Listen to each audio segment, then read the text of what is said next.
interested in the topic and can't necessarily be here right at this moment. So we are so glad that those of you that are with us tonight are here.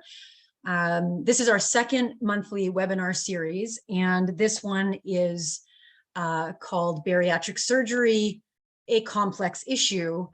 And it's a topic that Charlotte and I and the team have been talking about on and off in the practice for a long time. And Charlotte, you and I had a conversation a few months ago where we just spent, I don't know how long, really turning over this topic and the things that we experience. And I said to Charlotte, this needs to be a webinar topic. We need to sit and have this conversation more broadly, because it never happens outside of these kind of the four walls of the clinician room, and I really want to be able to have these conversations. So I'm really, really thrilled that Charlotte is here with me. I get the pleasure of working with Charlotte on the team, but let me just do a little bit more of a formal introduction. Charlotte is originally from the UK, which you will detect very quickly from her accent and her always colorful choice of language and words, which always keeps me on my toes. Charlotte brings a wealth of experience in CBT, motivational interviewing, DBT, and solution-focused brief therapy. She earned her Master's of Science in Applied Psychology through the University of Liverpool, UK, a postgraduate certificate in addictions, treatment and prevention from Georgian College, and an HBA science degree from Lakehead University with a joint major in psychology. Charlotte has worked in a wide range of mental health and addiction work settings: withdrawal management, residential addictions treatment, CTO planning, early psychosis intervention, crisis services, eating disorders, outpatient addictions, counseling, and providing therapy for the LGBTQ2SQ population, and more specifically, the Trans Health Service over the past couple of years. It has really been a pleasure working with you, Charlotte, and the perspectives that you bring. And I'm thrilled to be having this conversation with you tonight and with our community. So welcome, Charlotte. Okay. Thank you. So to those who are with us this evening, our goal is to have sort of an informal conversation, although Charlotte has put together some really awesome slides for us tonight. We want to make sure that there's time for questions and answers. I know I have lots of questions. So Charlotte, I'm going to get you to get started. I'm going to turn it over to you, and I'm going to do my best to control our slides. Okay, yes? Sounds good. Sounds good. All right, here we go. Hi, everyone. Okay, so I sort of wanted to start this off with sort of a bit more of a broader view on, what is happening in terms of, why the incidences of bariatric surgery and other sort of weight loss kind of, interventions have been on the rise in our society, because, across the more industrialized world, we are seeing that, this is an intervention that's sort of really becoming a popular one. And, why is that happening? Because, I think it's a much more complex issue than I think a lot of us give it credit for. So, firstly, I feel, and maybe others agree with me, that, we talk about things like anorexia and this idea of, when you're starving, you become nutritionally deficient, your body sort of starts lacking things that it needs in order to function properly. And, through history, we have had times of famine and food insecurity. And of course, there are some areas in the world that still have that. But in our Western sort of world, we have this abundance of food, that we've never had in history. But because of the way we do things now, I would argue that, actually we're just as deficient in terms of nutritional sort of aspects of food, than if we're not actually getting a lot of food at all. So why is that happening? So basically, with industrialization, we had changes in the way we farm. We farm in huge quantities now. We breed crops to, do specific things and to be more repellent to, pesticides and little critters that kind of eat the crops and that kind of thing. And we do it on a much larger scale, which means that, things like our soils, are really kind of worked harder. And these things have kind of left us with crops which are more abundant and less in terms of the nutrients they contain, which is it's kind of a worrying thing, because many of us are deficient in things like magnesium and other kind of nutrients. So, that's a little bit worrying. And with this, we've also had globalization. So you think about things historically, we grew our food locally, we've raised our food locally, and that's how it went. Now, companies outsource things to all areas of the world based on, where is the most cost-effective, area to get this from. And it's usually imported to different areas, which, I'm sure with COVID, we've seen that there have been issues with, getting certain things in because, of delays and that kind of thing due to COVID. But with this, we've kind of grown into a society that, imports, a lot of processed food, and with that, we get a lot more additives in our food, a lot more preservatives. And I would say one of the biggest issues is a lot more sugar. Everything that we eat and consume today has piles and piles of sugar in it. I don't know if you've ever seen those things online with, like, they show you how many teaspoons of sugar there are in a Coke bottle, and this kind of thing. It's a lot. So in terms of our biology, from an evolutionary perspective was to manage times of famine. So of course our bodies are going to look for those calorie dense, foods, that are going to kind of give us that hit of energy and store fat so that, we can survive when times are tough. But as we've sort of talked about, in our society, that sort of second sort of part doesn't come, and so we're surrounded by these imported processed foods that have, high fat content, high salt and sugar contents, and our body's obviously wired to do something, that used to help our survival, but now it's sort of working against us. So, when we talk about weight and inability to lose weight, things like that, we have to look at the role of things like insulin.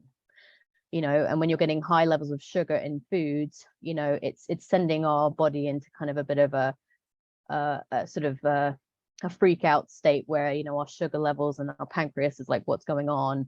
And we're having these drops in our insulin, which is causing problems over time.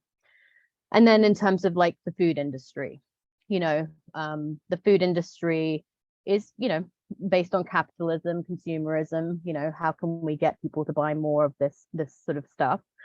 And, sometimes they'll make things very appealing, to the eye. They'll make inaccurate claims. I think breakfast cereal is a really good example of that. We feed our children all this lovely breakfast cereal, but, and they say it's high in fiber and, helps, we fortify it with, AK and whatever else that they want to fortify it with it. But when you look at it more closely, it's sort of like 20 to 30% sugar. Is that really as healthy? And when you look at other cultures, like European cultures that, have, foods for breakfast that are, much more protein based and, sort of lower sugar based, you have to wonder how accurate some of these claims are. Portion sizes have, increased, whether that be through fast food chains, supersizing your meals, your drinks or whatever it is, or also in terms of our plate sizes. If you look back to sort of, if you go into an antique store and look at plate sizes, I think, what we have for a side plate is typically what used to be what was for our main plate of food. Also work habits have changed. We live in a society where most parents have to work now, and there's not a lot of time, and we work in more sedentary jobs where we're in offices and things like that, because obviously with mechanization of other things, we don't have to be doing manual labor anymore. We also don't let our kids out as much as, you sort of listen to your parents say, we used to stay outside till the lights went on. Well, we don't do that with our kids anymore. They sit and play video games or, watch TV or whatever that, things like that. And also we live in a society that's 24/7. There's this kind of push that, we always need to be doing something, and that makes us valuable. and we need to sort of have our kids in so many different activities, which isn't necessarily a bad thing, but with that we sacrifice time. And so these companies, they maximize on that. They'll give us those options that are convenient and easy to heat up and that kind of thing, but how nutritional are those foods? And then with that, on the other side of it, we also have had the evolution of the diet industry. And I always say, if the diet industry worked, it would not be worth billions and billions of dollars. It would have solved the problem by now and would be bankrupt. So, you have to kind of question, the efficacy of the diet industry when that's the case. But they've put a lot of pressure on us. We need to look a certain way, we need to be a certain weight and shape, and then social media has further fueled that. These inaccurate pictures that are airbrushed, and then you've got people who celebrities that are having all sorts of cosmetic surgeries that sort of make them look younger and more more beautiful, and that kind of thing. But we're not seeing what's going on behind the scenes. We're just seeing all these pictures on social media that don't make us feel very good about ourselves, and give us sort of an unrealistic view of what is beauty, what is a healthy size and shape. So we're kind of stuck in this paradox of like these two things, where we've got more access to food than we ever had that's not nutritious, and then also we're being told we're not good enough, we need to lose weight and be something that isn't really always realistic. So when I use the word obesity epidemic, I just want to clarify that I don't really like the wording, but in terms of the studies that I was looking at, a lot of them are medical based and they use this as the term. So that's why I'm just using that in this context.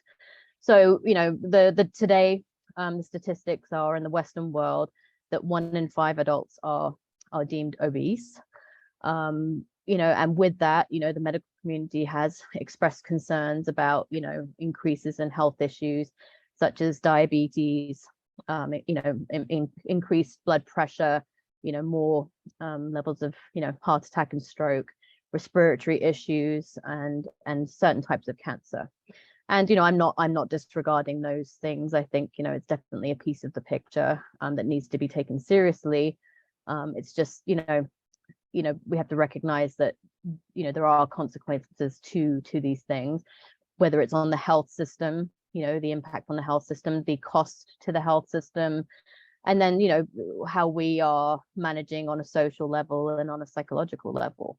That can be a lot. In terms of how medical providers sort of work with people in larger bodies, there's some issues with this, and again, it's based on old views fueled by the diet industry and some maybe outdated kind of thinking, but they are human too, and they are influenced by societal bias and beauty standards. And this is this idea of and I hear it a lot from different people, and I've even sort of had it happen to myself, where the idea of weight loss will fix all of your ailments, and everything is kind of blamed on you're overweight, you need to lose weight. But I think it's a bit more complex, because like I've just discussed about some of the bigger issues, there's a lot of sort of personal blaming, so you put on 30 pounds, what have you been doing that's causing this issue? You need to go and try harder and eat less and move more. But I would argue, if someone goes to the doctor, and they'd lost 30 pounds without trying, a doctor would look at you and go, oh my goodness, do you have some kind of cancer? Do you have like a bowel blockage? Like what is going on?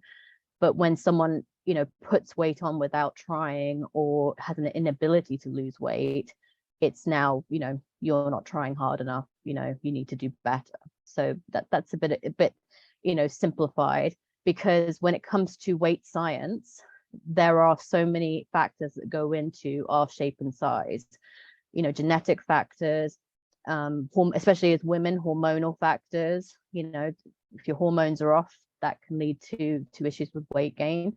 inflammatory issues. So I would say if there's a health issue going on, or based on the foods that we eat, a lot of them, like I said, with more processed foods are more, inflammatory in nature. Central nervous system based, and also like how it changes our gut microbiome. We're learning more and more that, the stomach is the second brain, and that, if things are off in the gut, it can certainly affect our mental and physical health. And they have done studies to show with twins that depending on your gut biome, it can affect your size and shape. So interventions as well. We, like I said, we've had a huge surge in medical interventions, whether it's bariatric surgery, or weight loss drugs, or the new diet that we should be starting or doing. And you have to ask yourself sometimes, in terms of where this is coming from, is it completely ethical? Because there are certain times where, I know Anita and I were talking, where there is, for instance, there's a big surge in adolescent bariatric weight loss clinics in the States. Have these kids even had a chance to look at other interventions before this is suggested for them, which is something that once they've had done, it can't be reversed. And so you have to kind of sort of ask, like, what are the reasonings here? And really, also, sorry, Anita, yeah. No, I'm so glad that you brought that up, because that was a really big push because I've been consulting with some folks in the US where there are young children and young adolescents in these pediatric weight loss centers being recommended to have bariatric surgery, at 12 years old or 14 years old. And it really blew me away, because, and we're going to talk about more about this, but there was no assessment of what else might be going on. There was no context, or there was a very narrowed view about what an eating disorder might even be. Mm-hmm. And it was just so concerning that these kids at such young ages, and they talk about treating kids from 6 months of age and older. And I'm thinking, well, what are you doing with a 6-month-old in a weight loss center? Like, it's kind of an interesting, concerning phenomenon. Agree. And that's why, I think some of these bigger factors need to be looked at on a more societal level, but because again, those are influencing our food choices, and also, like you said, are there underlying health conditions? I have clients and myself, I have an autoimmune issue, I have a thyroid issue, I have hormonal issues. How about what are the root causes of these things that are causing issues, whether it's weight loss or weight gain, instead of just saying, okay, well, you need to go and have a surgical procedure to fix it. And does it fix it? That's the question all the time. I'm not saying that some people shouldn't have bariatric surgery and it wouldn't be beneficial, but there's a lot more to consider. So and I think the one thing I found from all the research was that challenges seem to be coming up in terms of doctors actually being able to predict who will be successful having bariatric surgery. There seems to be a bit of difficulty around that. And I think that's because we're not assessing well enough in terms of, what are people's needs, what are their pre-existing issues, that kind of thing. And this goes into the idea of, the fact that we know from our work that, doctors, don't have enough training in eating disorders in general, whether that's, I've got a client with anorexia who, isn't doing very well, and sometimes, it's not caught. Or someone, the myths around eating disorders that you have to be a certain weight in order to be ill enough to have a an eating disorder. And then I think with binge eating disorder, it's even less recognized. So that needs to change as well. Anita, speaking of that, yeah, actually, one of the things as an eating disorder center, one of the things that we try to educate people on are, what eating disorders are and what gets in the way of identifying them. What are the obstacles to care and accessibility? When you think about binge eating disorder, first of all, I want to just define that. So binge eating disorder is a very common eating disorder. It's more common than anorexia nervosa. It's more common than bulimia nervosa. And it's characterized by episodes of binge eating. Now, binge eating looks a certain way. I'm going to define that in a moment. It needs to happen at least once a week for 3 months in terms of the diagnostic categories. It's interesting because when I ask people in assessments about their binge episodes, they will endorse them. And then they sort of say, oh, it's just happening, like it's just once a week. And I'm like, so it's once a week for how long? Well, it's been like that for a while. That's meeting the diagnostic criteria for binge eating disorder. Unlike bulimia nervosa, binge eating disorder, as it's defined psychiatrically, does not involve consistent, what we call compensatory behavior. So you have a person who engages in binge episodes, but isn't typically engaging in other weight loss or weight control measures on a consistent basis to try to counteract the binge episodes. What is a binge? Binges are characterized by the following that I've got on the slide, right? Usually the person is eating more rapidly than normal. There's this sense of feeling out of control. So if you're in a binge episode, or you ever see someone in a binge episode, it's really hard to stop them without them feeling dysregulated or shameful. In fact, many people will binge in secret, right? Because they feel embarrassed by. They will often eat until they're uncomfortably full. So even the sensation of fullness won't necessarily stop the eating episode. They will eat what we would define as objectively large or unusual amounts of food, even when not feeling hungry. Again, often eating alone because of embarrassment. And the feeling after is so, it's so difficult because the person ends up feeling so disgusted and shameful about themselves. So there's this depression and guilt and shame and disgust that often follows the binge. Now, what's really problematic for us in the field is that many people who have binge eating disorder have no idea that they have an eating disorder. They don't know that they have something that should be treated from ED clinics or professionals, so they don't seek treatment from us. And if they do seek help, where do they go? Well, it's usually for weight loss programs or bariatric surgery. So they often aren't assessed, aren't properly conceptualized, and they end up over and over and over again cycling through diet clinics and eventually ending up in bariatric clinics. And one of the concerning things that I've seen is younger and younger children being referred for significant weight loss centers and or bariatric surgery. And I really hope that we can slow this down and kind of think about what's going on and what's actually been assessed and what hasn't been. Agreed. Charlotte, do you want to sort of, yeah, watching you nod your head, and maybe you could talk a bit more about this part. Yeah, sure. So, from my research, I found out that, the first bariatric surgery was performed in 1954 via a type of bypass. However, at that time, too much was taken away of the stomach. And so it led to issues with nutrient and, malabsorption, which led to severe protein and micronutritional deficiencies. And so, this when we talk about, today's, where there is pretty low mortality rate from these surgeries, this led to, some pretty significant health issues and a higher sort of mortality rate. So they stopped doing this type of procedure in the 1970s. And then in the 1990s, laparoscopic techniques were sort of evolving.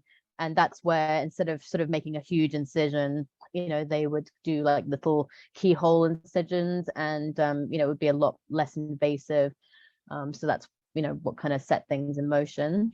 And the newer versions of surgical procedures tended to focus more on restriction of the stomach. And yes, there is a bit of a malabsorption, but it wasn't as extreme, obviously. And then there's a thing called dumping syndrome, which they kind of focused on as well, which is the idea that because you've had an amount of your stomach taken away, and you're kind of going straight into the smaller bowel, things are absorbed a lot more quickly. And so if you eat huge amounts of sugar or fats, things like that, it can actually cause like a really adverse reaction in your body. You'll get nausea, vomiting, dizziness. It's really not a pleasant thing to experience. So that was kind of like a negative reinforcer of, sort of eating less and that kind of thing. So yeah. So historically now there have been sort of three main types of bariatric surgery. Historically speaking, the lap band was quite a popular one, and it was where, like you see that on the right hand side there, where a band was put around the stomach, and it could be adjusted if it would cause like a little pouch, as you can see at the top of the stomach, which would like set off signals saying that you're fuller more quickly. And it could be adjusted with saline being pumped into the band to make it sort of tighter if needed, or some could be taken out if it was too tight. When I talk about ethical points of in terms of these companies, this type of procedure is rarely done anymore, because it is not effective for 90% of people, and that's because there would be band slippage, port leakage, issues with people being able to swallow even water at times, and various other things. So people would spend a lot of money, sort of like $16,000 to have these things done, and it actually didn't help you to lose weight for a lot of people or keep the weight off, and then you were having all these kind of negative adverse reactions. So now they're moved more to either the gastric sleeve, which is where a part of the stomach is removed, and then there's sort of like a sort of a thin sort of sleeve like thing, sort of which reduces the size of your stomach area, so that obviously you're not able to eat as much, and it does still mean a bit more of a quick absorption rate as well. And then the main one that we use today is the bypass, and anyone who's usually been referred to a doctor will be offered this procedure, and it is because this is the one covered by OHIP for the most part. And that's where they basically bypass, they keep a little bit pocket of your stomach, but they basically bypass the main portion, and then it gets basically connected with your smaller bowel, so you don't absorb as much of your food, and so it stops, and also it's a smaller pouch, so you're not eating as bigger portions as well.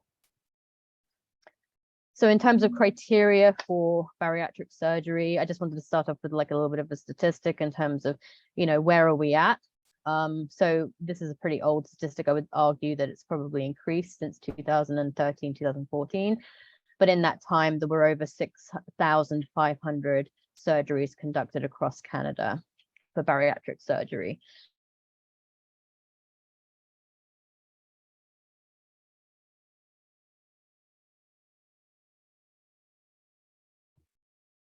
So you can sort of see how many, and like I said, they're 40s.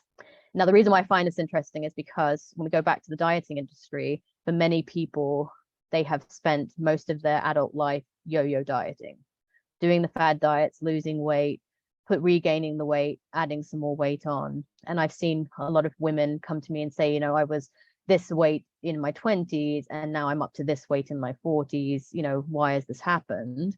But also, I think I was watching a video the other day, it was on the news in the UK, and they were talking about perimenopausal women and how it is not assessed well enough by doctors, and that it does start to happen in your 40s typically.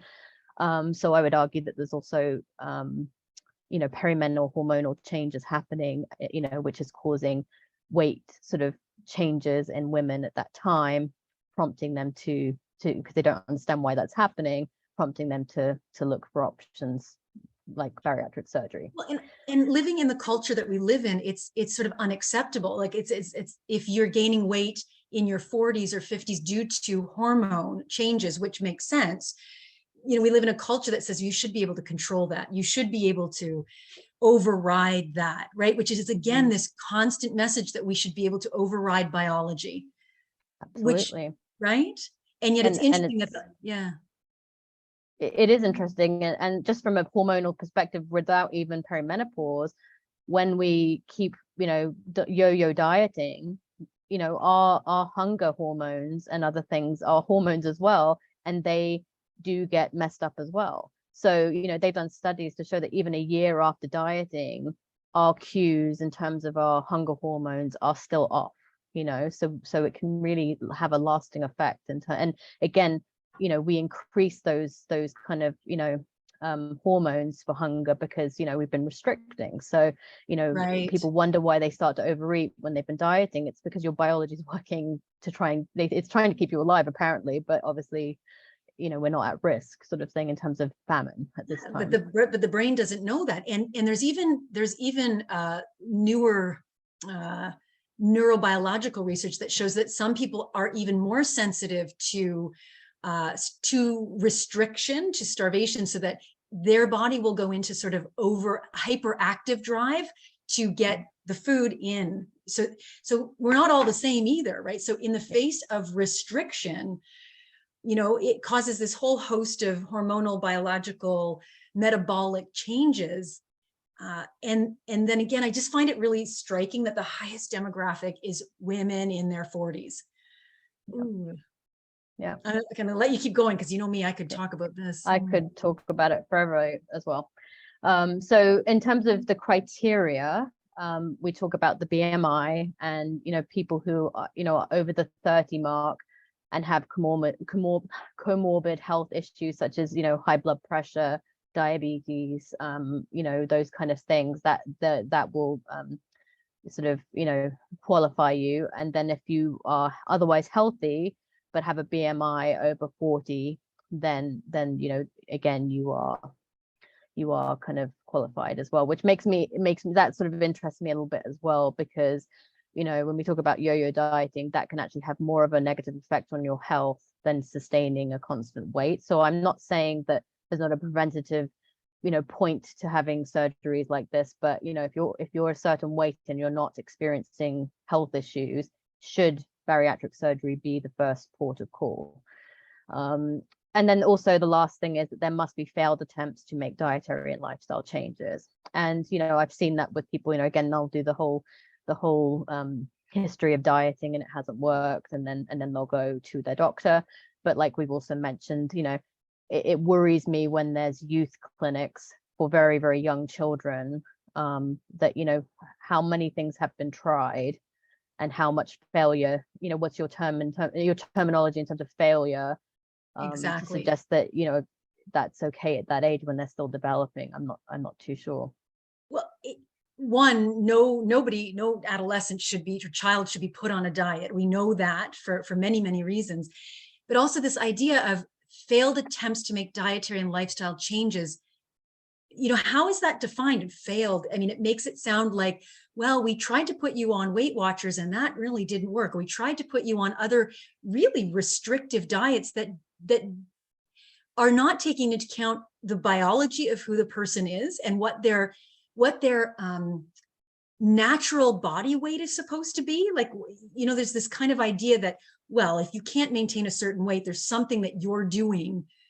And therefore, if you've tried these diets, which are they just set you up for failure to begin with. It's not the person's fault, it's the diet that does it. That's why it's a multi-billion-dollar industry, right? And yet there's this blaming, like you said before, of the individual, who then feels like the only option is surgery because nothing works. Diets don't work, except they're not supposed to work. Exactly. They're supposed to keep the diet industry in business. That's so it, yes. Right? So before I go on to the next slide, which is about success rates, you know, I think this is actually kind of what we're talking about.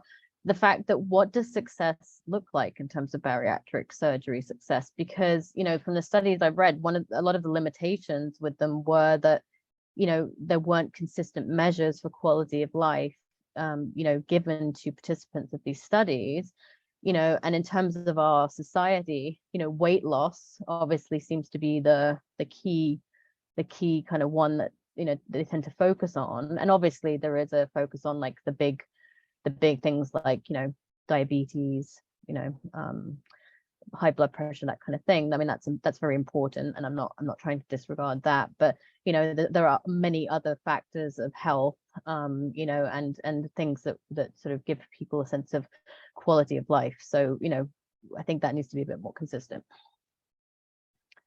So success rates.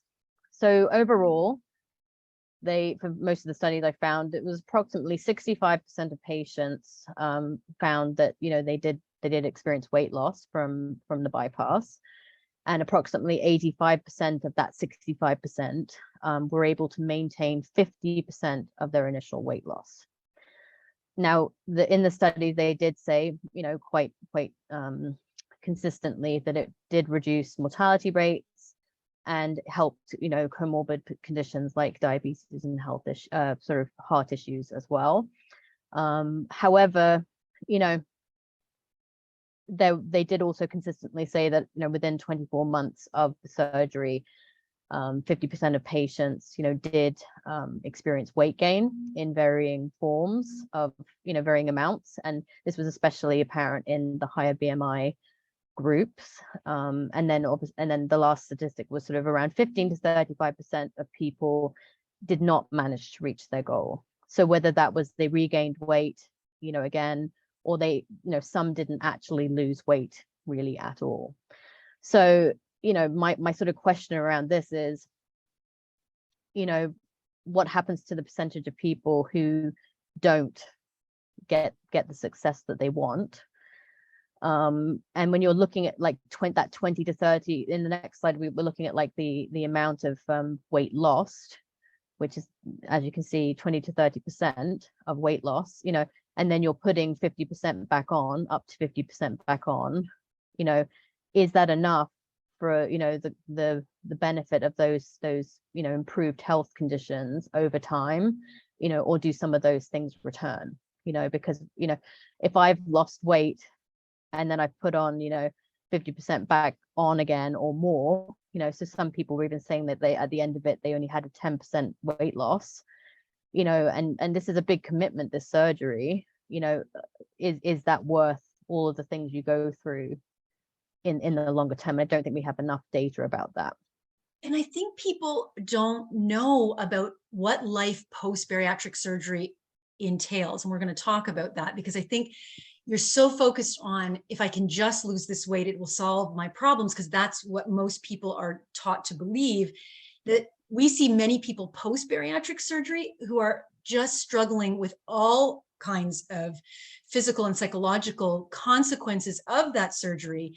And for many, don't have even the weight loss that they at least hoped to have achieved, if you will.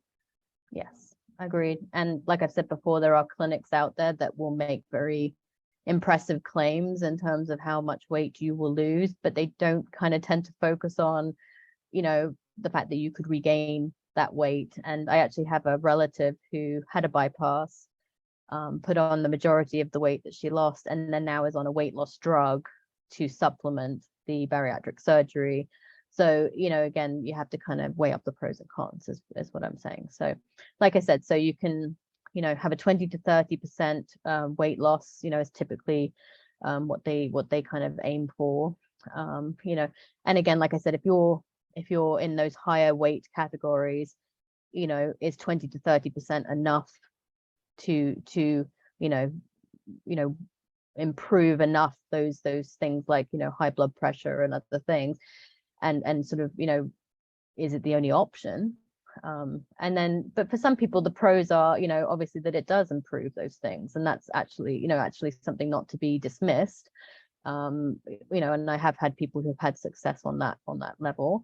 Also improved quality of life, so improved mobility, things that we take for granted, that we couldn't do before, we can now do again. Those are important things. Less pain if weight is causing a problem on your joints and that kind of thing. Obviously, like I said, it does improve cancer risks, and mortality rates for some people who have this procedure, and improve, our sugar levels for diabetes and blood pressure. So, again, it does work for some people. And again, there can be very, very significant improvements in mood and self-esteem. And, and I would argue that's obviously, based on societal bias as well, fitting into that, supposed norm of what people expect, you to be. So again, people treat you better sometimes when you look a certain way, and I've heard that from people. I get noticed more, people ask me out on dates more because I look different now, so that's significant. And then complications.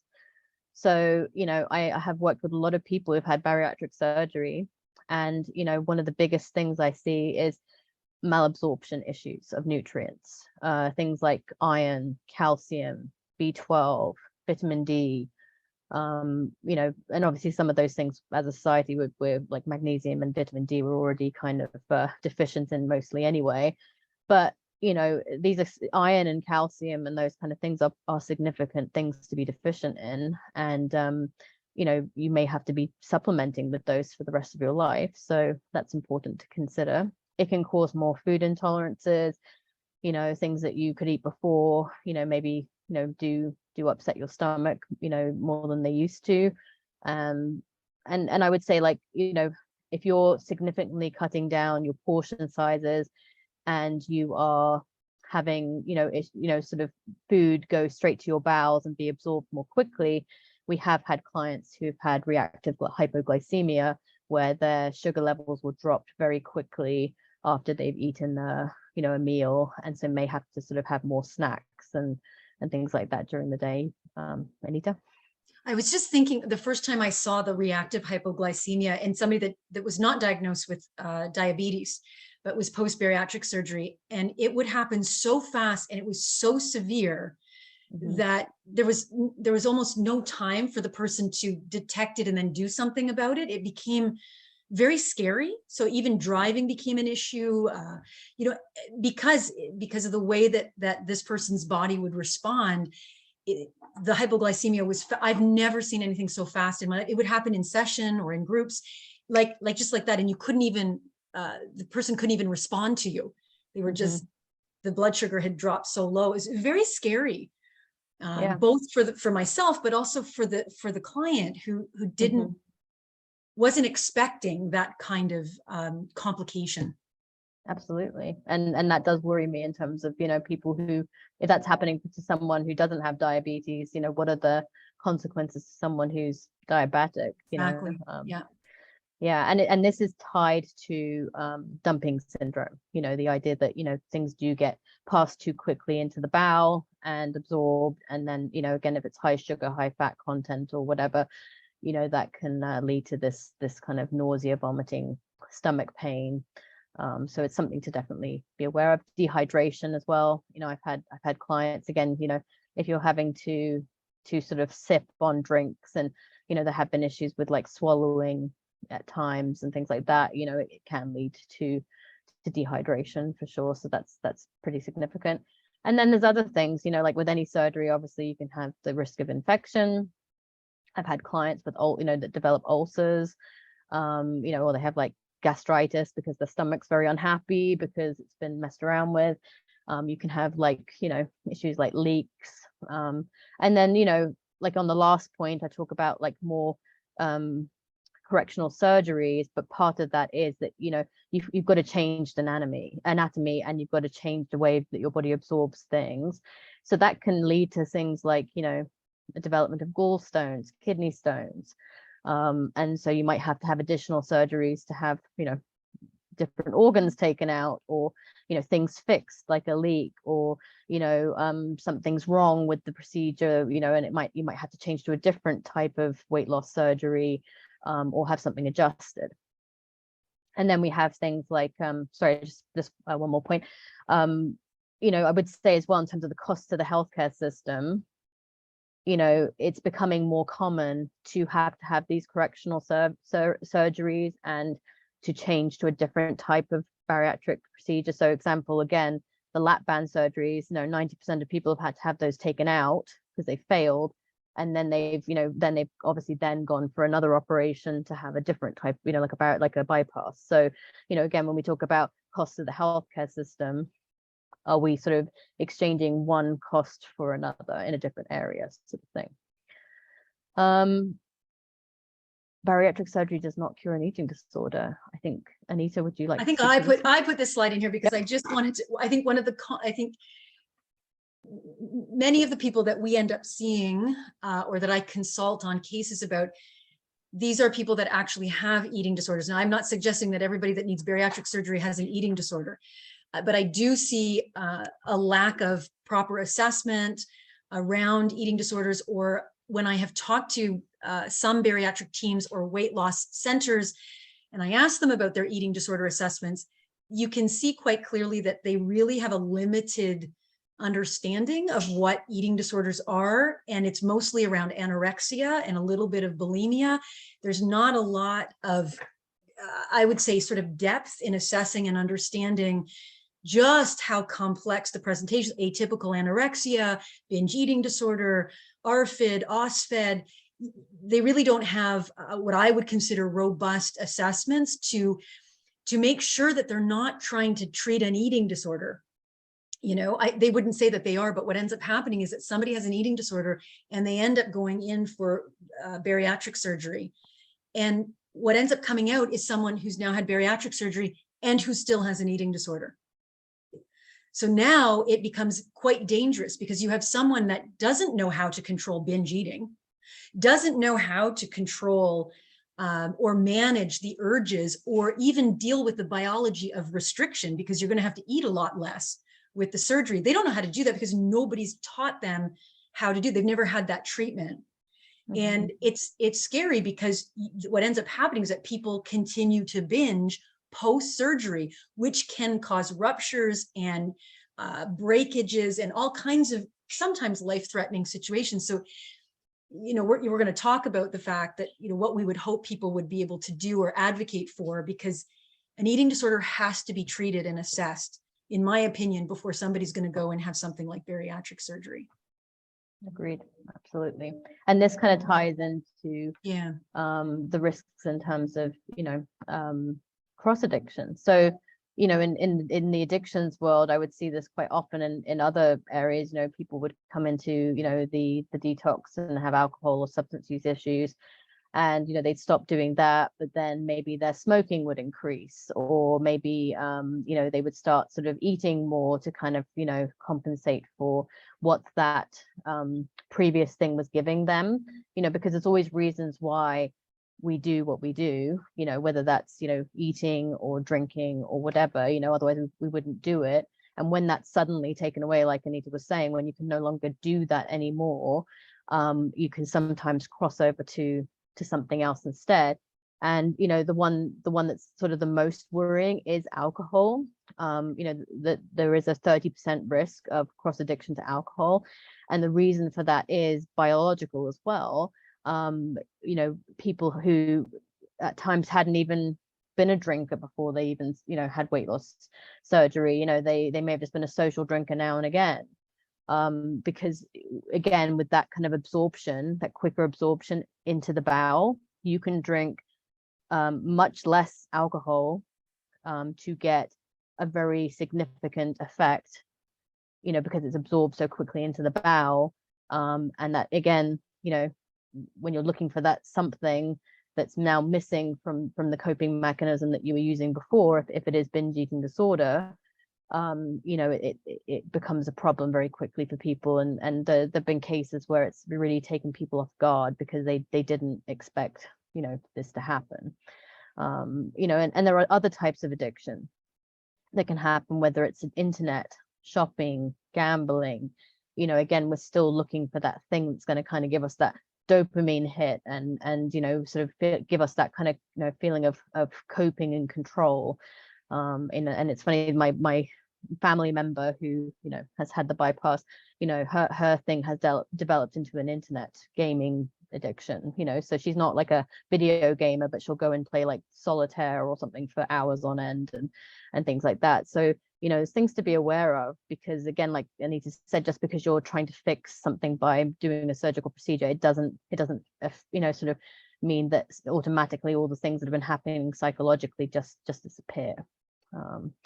Yeah, and then some patients in terms of eating disorders, I've seen people who did not have an eating disorder when they had bariatric surgery actually develop an eating disorder, whether it's bulimia, which kind of goes along with the dumping syndrome. You know, as much as it's an unpleasant thing, if you have a way of binging and then purging, you know, it can become an addictive behavior. Or like, you know, Anita said, you can binge and actually cause damage if there isn't, you know, compensatory behavior as well. Okay, so, you know, bariatric surgery and effects on depression and suicidality. Like I said before, one of the pros can be that it can help your self-esteem, help your mood, help your quality of life. So I'm not taking that away from anyone. If that's your experience, that's really, really good. I'm glad. And so, for some people that's a positive thing. On the other hand, there are a subgroup of patients who have reported in studies an increase in their depression, both in the shorter and longer term. And for a number of reasons, it's complex. But the worrying thing about it is that, I was shocked by this. It was a 4 times increase in the risk for people who'd had bariatric surgery. So, why is that happening? And we need to kind of figure that out. So reasons. Well, your body goes through a lot. If you know the process of surgery, you have to go on a liquid diet before you start the surgery. After the surgery, you could be on, you have to work from a liquid diet up to sort of mushy foods and then back up to solids. And that can take weeks or even months. I had a colleague who had bariatric surgery, and at 8 months, she was still sipping watery soup with bits of like mozzarella balls in it for lunch and stuff, because she just couldn't handle anything else. So, you have to be aware that these things can take a lot of time to get to where you want to be. And that, again, the side effects that happen that, we don't realize are going to happen. And that's not always very pleasant. People's attitudes can change toward us. So, on the one hand, being congratulated that you've lost weight and all that stuff is nice. But, it always kind of makes me laugh when I see those congratulatory posts on Facebook or whatever, because, what are you saying about the person before they had the surgery? That can make people feel a bit, not so great. And then also like how people react to you. I've had, female clients say, I've had some unwanted attention from people before and males or whatever, and I've not experienced that before, so that's hard. There's a lot of coping mechanism, like I said before. We do these things for a reason. So there's a grief that comes along with it, the loss of this thing that you've kind of been holding on to, and it's helped you through many things, even though it hasn't always been healthy for us. That's significant. Embarrassment. I hear a lot of people sort of say, I don't want to admit that I had to resort to weight loss surgery in order to lose weight. There's a lot of shame and embarrassment that can come along with that. Not being prepared for the commitment. It's a huge commitment, like I just sort of described. A loss of enjoyment when it comes to food. As much as food can be an issue for some people in terms of our relationship with it, food is supposed to be a pleasurable experience. That's why we have taste buds, and it doesn't just all taste the same when we eat it. And when you can't have certain things anymore because you're going to experience dumping syndrome or whatever, that's kind of sad sometimes for people. Having to cope with possible new health issues, like I said, additional surgeries for complications, or having to take medications or supplements isn't always fun for people. Loose skin, people don't talk about this enough. I've had clients who've lost significant amounts of weight and then had to deal with a good few pounds of skin everywhere, and not everybody has the means to pay for surgeries for that. And also that can affect your self-esteem just as much as having been overweight. Changes in intimate dynamics. So I've had heard of stories of people who obviously you and your partner do your own same things, you're around the same weight. One person starts to lose weight, and the other person finds that sort of threatening, or that you can't relate to them anymore, and it starts to negatively impact the relationship. So that can happen. On the next slide, there's the idea that a lot of people have had histories of depression and addiction issues in the first place, even before they had the surgery. So that doesn't just sort of go away sometimes, for different reasons. A reoccurrence or continuance of health issues. So there have been cases, like I said, where people, have had an initial improvement in symptoms and then maybe regained weight or whatever, and then it's come back again. That's disappointing and upsetting. And as someone who has chronic health issues, and I have friends who have autoimmune issues and have pain issues, there's this kind of, like I said, this fix it all. If you just lose weight, then your pain will go away and you'll feel amazing. But I've had clients say that doesn't happen, and also because they've developed more deficiencies, that's actually caused more of a problem with pain and other symptoms. So, you know, that's not helpful.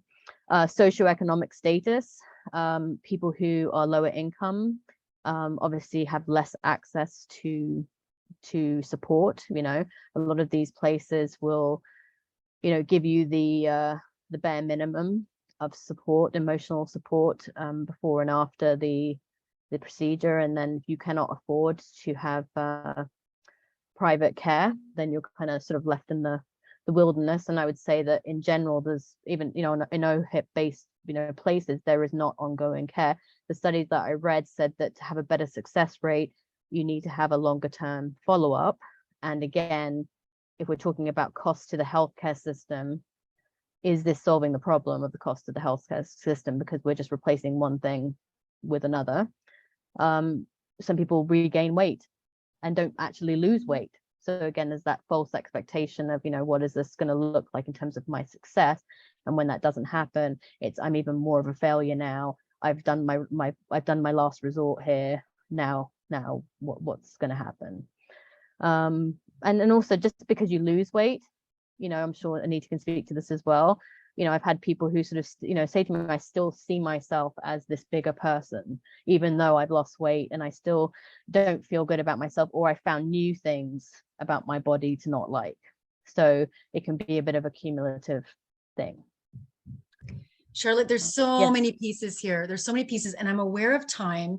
Yes. And I know we just had a couple of quick pointers. Yes. Maybe we could just take a couple of moments to just do this, and then we'll absolutely. I will wrap go up. through these. Yeah. So I think in terms of what we can do as clinicians and society, I think we need to, you know, train more in, you know, medical professionals and ourselves in weight science, fat phobia, weight bias. We need to reflect on the true sustainability of bariatric surgery and other weight loss interventions. You know, do the benefits outweigh all the risks and the costs? From an economic perspective, are we just kind of, you know, shifting the cost from one thing to another, or is there actual like proper benefits to these things? More clinical assessment, can't emphasize that enough. We need to do lots more basic on physical health and on, you know, are there eating disorders present before we go and jump into the surgery kind of route. I'd say advocating politically, you know, again, this idea that it's not just, you know, our responsibility and we kind of get the blame shifted onto us to, you know, we need to take more responsibility in losing weight and doing, you know, the right thing. I mean, you look at the cigarette kind of movement, you know, once they stopped advertising cigarettes and you know, that kind of thing, you know, we've seen like a huge drop in people who smoke. So we are health conscious. So there's something else going on. And in countries like the UK, they've had, you know, taxes on sugary drinks and things like that, which has sort of really reduced the amount of sugar that kids are drinking. And that money is being reinvested into programs to help with, you know, like how we eat our food and where we get our food from and that kind of thing. So it's important to recognize that and recognize that, you know, things are complex, much more complex than we give it credit for. And then at the last slide is, what can you do? Do your research, educate yourself, see more webinars like this, read the studies, you know, ask yourself, are there other things that I could be doing to help, like get some help in terms of seeing a therapist, you know, to get an assessment to see, do I have an eating disorder, you know, go to, you know, a doctor or a naturopath and say, like, are there any underlying health issues going on that could be causing me to have trouble losing weight or that I've gained weight? You know, doing some more work on, you know, what other aspects of you, you know, are you valuable, not just your appearance. You know, advocate for medical professionals to have those in-depth conversations with you about the pros and cons of doing this procedure. I think having a 10-minute conversation in a you know, a doctor's session is not enough time to make an informed decision. You know, seek out you know, places that you can find, you know, information that can help you make a realistic decision based on realistic expectations, and really ask yourself, what does success mean to you, and is it balanced in terms of, you know, the effects on my mood, my life, my health, you know, like, you know, there's so many different things that make us happy and healthy. Weight is just one of those components, so really focusing on that as a more rounded kind of thing. This is wonderful. Oh my goodness. Charlotte, I want to first just thank you for what I really appreciated was sort of the non-judgmental way in which you presented this information, that we're not out here trying to tell people what to do, because it's far, far complex. It's not the purpose of this webinar. The purpose of the webinar was to share some of the topics and conversations that we experience regularly in our practices, and to help people think through these really complex situations and understanding weight and the pros and cons of bariatric surgery. And I really appreciated the way you were able to do that without dismissing that. For some people, it actually does work. And for everybody, it doesn't. And so how do we help guide and train and help people make those informed decisions? I'm aware that we're just past 8 o'clock, so I want to be respectful of everybody's time. So I will formally end our webinar here. I do want to, if people in the audience do have some questions, Charlotte and I are happy to stay on for a few minutes at this point and answer any questions that you might have.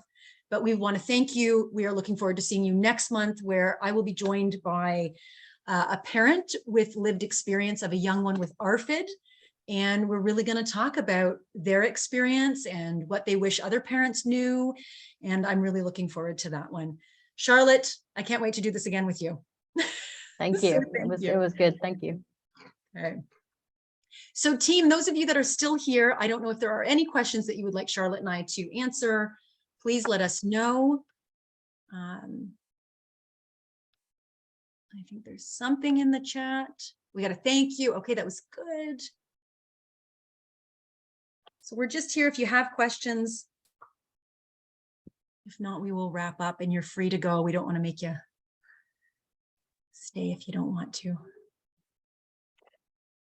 Cheryl, Hi, you down there, you look very comfy. but maybe I should sit up for this. Oh, I should lie down on the floor. And yeah, we should all lie down. That would be great. Yeah.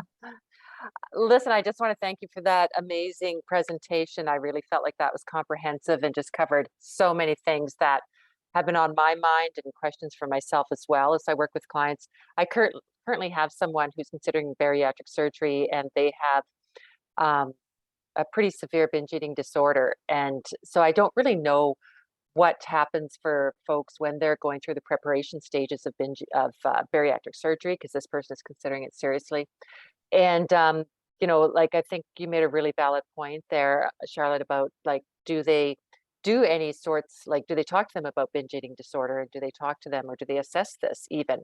And I don't think that this individual has been spoken to about that by his doctor. So that's something that I want to really, you know, ask him to think about having that conversation with his, you know, primary care provider and with the team that he would be working with if he goes ahead with the bariatric surgery. But yeah, like, I just think that's such an overlooked area and so very important. I'm really glad you guys brought it up. Yeah, it's definitely a worrying thing, because there are, you know, it's just, it is scary what can happen if it's not properly addressed. You know, so yeah, really important. So I'm glad that you know, maybe he will go and ask, and I hope that his team are educated in terms of. That's what I was thinking. Yeah, that's my worry. It's not brought up because the providers aren't trained in the treatment or assessment of binge eating disorders. So it may be, you know, for you to try to get that information. There's, you know, there's some really nice self-help books on overcoming binge eating. You know, I sometimes say to people, what would it be like to delay the surgery for 6 months, or, you know, to do an evidence-based treatment for binge eating disorder and then see how you feel, because people can feel quite different once they understand what's actually going on and the genetics of that, and that the bariatric surgery won't cure that. Yeah, that's such a good point. And for this particular individual, again, they were in a smaller body when they were in university. Now they are in their like mid to late 20s. They've gained a tremendous amount of weight. So they're very concerned about that. They don't really know what to do about it. We've been working together, but there's so many other issues that we haven't been able to really look at addressing the binge eating disorder, because there's some other things that we have to work on that are actually even more pressing. But so, yeah, I just really feel like everything you're saying there makes so much sense. And I feel I have so much more now to go back to our next session to kind of say, I'm not sure if you're aware, but maybe these are some points to consider. I'm glad to hear that. Wow. Megan, Okay. are you? Yeah, and Anita, what you were saying around that idea, like, can we delay this for a really evidence-based approach? I've worked with people before where they were kind of asked, like, so do you think you could stop this in their like assessment, and really wanting it, really being hopeful, kind of having that like that first boost of like, yeah, it's under control. And they had sort of short-term success at curtailing binges, but there were a lot of other self-harm behaviors and other things that popped up. And in the end, for a few people, it did not lead to good psychological outcomes post-surgery. Yeah. That's what I'm most concerned about. Charlotte and I get these conversations, we go down these rabbit holes, and and I think this is not talked about enough. And I think it doesn't mean we can solve all the problems or we're going to change everybody's mind. But I do think, as people that work in the field of eating and feeding issues and body image, I feel like we have a responsibility to educate the public and our clients about things like binge eating disorder, and whether or not, and just the role of, again, you've got a young client, Cheryl, he's only in they're only in their 20s. Why have they been gaining so much weight? Is that because of years of restriction? Is that because of medication change? There's just so many layers to what weight means. And I think sometimes we're hardwired to look for quick fixes, right? We want a quick fix. And so bariatric surgery has this promise. It's like, oh my gosh, if I just do this, right, it's all going to be better. And the number of people that we've seen that are just they are not okay. And now they have a procedure where we can't reverse it. Yeah. And they say to us, why didn't someone tell me this before? And that's the part that makes my heart hurt. Right? Same. And I think that idea that always comes to mind for me, are we talking like assent for a procedure or true informed consent? Like, had I known? Very well said. Yeah. Well, and this person is getting, recommended for the surgery by their cardiologist, not just their family doctor, but by a specialist, because of, like their weight and hypertension and different things. So, like, I can see where there's those concerns, and that's legit. But at the same time, it's like, has anyone thought about why this has happened so quickly to this individual? Like COVID, agoraphobia. Is that any of that going to change now, like by giving him surgery? Like, maybe, but I don't know. So yeah, such good points. Well, I'm glad that it gives you something to at least go back to your clients to inform your practices, or that you're on the same page. It really makes it's nice to know that there's the more of us out there, right? Like it feels good.